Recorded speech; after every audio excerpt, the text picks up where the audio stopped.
আজকে আমরা দেখব কিভাবে আমরা অনাদায়ী পাওনা সঞ্চিতি এবং অনাদায়ী পাওনা এগুলো সমন্বয় করে টোটাল অনাদায়ী পাওনা খরচ বের করতে পারি। খরচ মানে হচ্ছে আমরা যেটা আয় বিবরণীতে অনাদায়ী পাওনা নামে লিখি, সেটাই হচ্ছে আমাদের অনাদায়ী পাওনা খরচ। এটাকে প্রশ্নে অন্যভাবেও বলা থাকতে পারে চার্জযোগ্য অনাদায়ী পাওনা বলা থাকতে পারে, চার্জযোগ্য বলা থাকতে পারে। যেটাই বলুক, এটা হচ্ছে আমাদের আয় বিবরণীতে যে পরিমাণ খরচ অনাদায়ী পাওনা নামে দেখাতে হবে সেটাই আমরা বের করব আজকে। এটা বের করার জন্য তোমরা একটা সূত্র বা ফর্মুলা মনে রাখতে পারো। সেটা হচ্ছে নতুন অনাদায়ী পাওনা, পুরাতন অনাদায়ী পাওনা,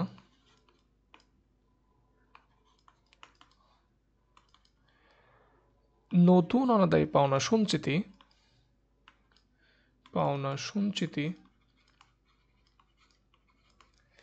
পুরাতন অনাদায়ী পাওনা সঞ্চিতি।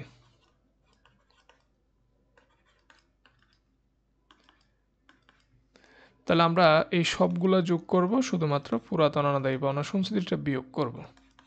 এবং যদি কোনো ধরনের কুরিন আদায় থাকে সেটাও আমরা, বা অনাদায়ী পাওনা আদায় থাকে সেটাও আমরা বিয়োগ করব। এখানে বলে রাখা ভালো যে অনাদায়ী পাওনা এবং কুরিন কিন্তু একই কথা। তাইলে আমরা অনাদায়ী পাওনার জায়গায় কুরিনও ব্যবহার করতে পারি। এটাই হচ্ছে আমাদের মোট অনাদায়ী পাওনা অথবা অনাদায়ী পাওনা খরচের পরিমাণ নির্ণয় করার সহজ সূত্র। তাহলে এখান থেকে আমরা যেটা পাবো সেটা হচ্ছে অনাদায়ী পাওনা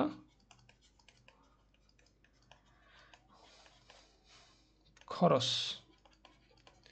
এখন এটা বের করার জন্য আমরা যদি একটা উদাহরণ দেখি, এখানে একটা উদাহরণ আমি অলরেডি নিয়ে আসছি। সেটা হচ্ছে এখানে প্রাপ্য হিসাব আছে, যেটা অমিলে দেওয়া থাকবে প্রাপ্য হিসাব, অনাদায়ী পাওনা সঞ্চিতি, অনাদায়ী পাওনা, যেগুলো অমিলে দেওয়া আছে। এবং এরপরে আমরা কিছু সমন্বয় দেখতে পাচ্ছি, যেখানে বলা আছে ধারে বিক্রয় 10,000 টাকা এখনও হিসাবভুক্ত হয়নি, দেনাদারের কাছ থেকে আদায়যোগ্য নয় 2,000 টাকা, এবং প্রাপ্য হিসাবের উপর 10% কুরিন সঞ্চিতি ধরতে হবে। যদি আমাদের এ ধরনের প্রশ্ন দেওয়া থাকে তাহলে সেটা আমরা কীভাবে সলভ করব। সবসময় কিন্তু এই সূত্রটা মনে রাখতে হবে, এখানে যা যা লিখছি সেটা অবশ্যই খেয়াল রাখতে হবে। এখন আমরা যদি একটু খেয়াল করি, এখানে প্রথমত আমাদেরকে দেখতে হবে নতুন এবং পুরাতন বলতে কী বোঝাচ্ছে। পুরাতন শব্দটার অর্থ এখানে বোঝাচ্ছে যে তোমার রেওয়া মিলের মধ্যে যেগুলো থাকে, অর্থাৎ এই রেওয়া মিলের মধ্যে যেগুলো থাকবে সেগুলো হচ্ছে আমার পুরাতন। অর্থাৎ প্রাপ্য হিসাব এটা হচ্ছে আমার পুরাতন, যদি প্রাপ্য হিসাবের পুরাতন নতুন প্রয়োজন হয় না। অনাদায়ী পাওনা সঞ্চিতি রেওয়া মিলের মধ্যে যেটা দেওয়া থাকে সেটা হচ্ছে আমার পুরাতন অনাদায়ী পাওনা সঞ্চিতি। অনাদায়ী পাওনা যেটা রেওয়া মিলের মধ্যে দেওয়া থাকে সেটা হচ্ছে আমার পুরাতন অনাদায়ী পাওনা। তাহলে নতুন সেগুলো হচ্ছে এখানে দেখো দেনাদারের কাছ থেকে আদায়যোগ্য নয় 2,000 টাকা, তাহলে এটা নতুন অনাদায়ী পাওনা। প্রাপ্য হিসাবের উপর 10% কুরিন সঞ্চিতি ধরতে হবে, তাহলে এটা আমরা হিসাব করে বের করব, যেটা পাবো সেটা হচ্ছে নতুন অনাদায়ী পাওনা সঞ্চিতি। তাহলে সেগুলো যদি আমরা এই সূত্রের মধ্যে বসাই দিই তাহলে আমরা কি পেয়ে যাব, নতুন অনাদায়ী পাওনা খরচের পরিমাণ পেয়ে যাব। এটা করার জন্য আমরা চলো দেখি কিভাবে এটা করতে পারি। প্রথমত আমাদেরকে দেখতে হবে নতুন অনাদায়ী পাওনা কত। নতুন অনাদায়ী পাওনা আমরা দেখতে পাচ্ছি এখানে লেখা আছে স্পষ্টই, সমন্বয় সমূহের মধ্যে দেনাদারের কাছ থেকে 2,000 টাকা আদায়যোগ্য নয়, অর্থাৎ এটাই হচ্ছে আমার কি নতুন অনাদায়ী পাওনা। অর্থাৎ আমরা এখানে লিখতে পারি 2,000 টাকা হচ্ছে আমার নতুন অনাদায়ী পাওনা। তারপর আমরা যদি দেখি পুরাতন অনাদায়ী পাওনা সঞ্চিতি, পুরাতন অনাদায়ী পাওনা কোনটা, তাহলে এখানে স্পষ্ট দেখাই আছে যে তোমার অনাদায়ী পাওনা 4,000 টাকা, তাহলে এটাই হচ্ছে আমার পুরাতন অনাদায়ী পাওনা। আমি এখানে লিখতে পারি 4,000 টাকা। তারপরে আমরা দেখতে পাচ্ছি যে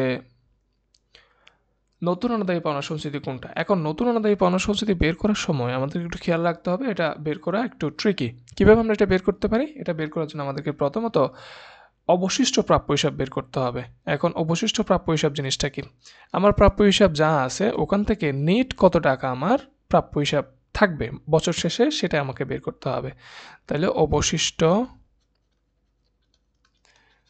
প্রাপ্য হিসাব আর দেনাদারে কি কথা, তোমাদের যেটা দেওয়া থাকবে সেটা নিয়ে তোমরা হিসাব করতে পারো।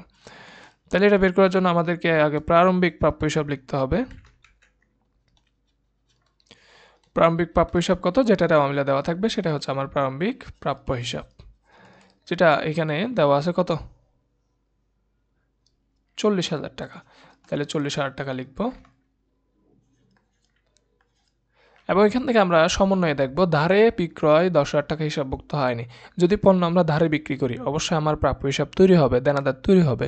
তাহলে 10,000 টাকার দেনাদার আমি হিসাবে তুলি নাই, সেটা আমাকে তুলতে হবে, যেটাকে আমরা লিখতে পারি অলিখিত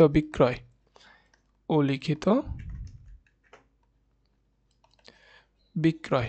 তাহলে উল্লিখিত বিক্রয় কত? 10,000 টাকা।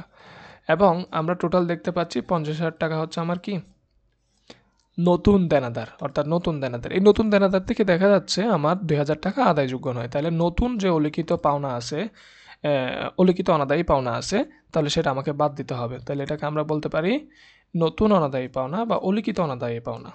দুইটা একই কথা। নতুন মানে হচ্ছে যেটা সমন্বয়ে আছে, উল্লিখিত মানে হচ্ছে যেটা সমন্বয়ে আছে। তাহলে নতুন অনাদায়ী পাওনা, এটা যদি আমরা বাদ দিই 2,000 টাকা, তাহলে আমার অবশিষ্ট যে দেনাদার সেটা হচ্ছে 48,000 টাকা। তাহলে আমরা এটাকে বলছি অবশিষ্ট দেনাদার, তাহলে অবশিষ্ট পাওনা হিসাব, প্রাপ্য হিসাব। তাহলে অবশিষ্ট প্রাপ্য হিসাবের উপর আমার কত পার্সেন্ট কুরিন সঞ্চিতি ধরতে হবে? 10% কুরিন সঞ্চিতি ধরতে হবে। তাহলে আমি প্রাপ্য হিসাব পেলাম 48,000। সুতরাং আমার নতুন কুরিন সঞ্চিতি কত হবে? নতুন কুরিন সঞ্চিতি হবে এই যে অবশিষ্ট প্রাপ্য হিসাব যেটা পেয়েছি 48,000, এটার উপর কত পার্সেন্ট আমাকে এখানে বলছে? সমন্বয়ের মধ্যে 10% ধরতে হবে। সুতরাং আমি এটা 10% ধরবো। তাহলে আমার কত হবে? 48,000-এর 10% হচ্ছে 4,800 টাকা। এটাই হচ্ছে আমার নতুন কুরিন সঞ্চিতি, সেটাই আমি এখানে বসাবো। নতুন কুরিন সঞ্চিতি বলে 4800, 4,800। এখন পুরাতন কুরিন সঞ্চিতি কোনটা সেটা স্পষ্ট দেওয়া আছে এখানে মাঝখানে। 6,000 টাকা হচ্ছে আমার পুরাতন কুরিন সঞ্চিতি। তাহলে আমরা এটা এখানে বের করব, 6,000 টাকা মাইনাস করব। তাহলে মাইনাস করলে আমার কুরিন আদায় কত? 0।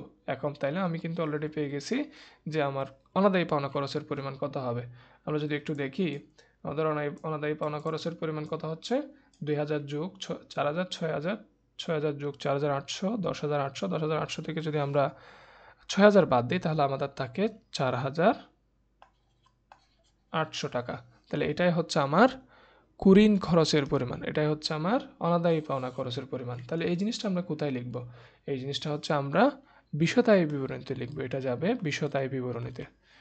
বিশদ আয় বিবরণীতে। বিশদ আয় বিবরণীতে কি নামে দেখাবো? এটা হচ্ছে পরিচালন ব্যয় নামে দেখাবো। বিশদ আয় বিবরণীতে পরিচালন ব্যয় নামে এই জিনিসটা লিপিবদ্ধ হবে, পরিচালন ব্যয়। আশা করি বুঝতে পারছো। যদি কোনো কোয়েশ্চন থাকে kindly let me no in the comment box.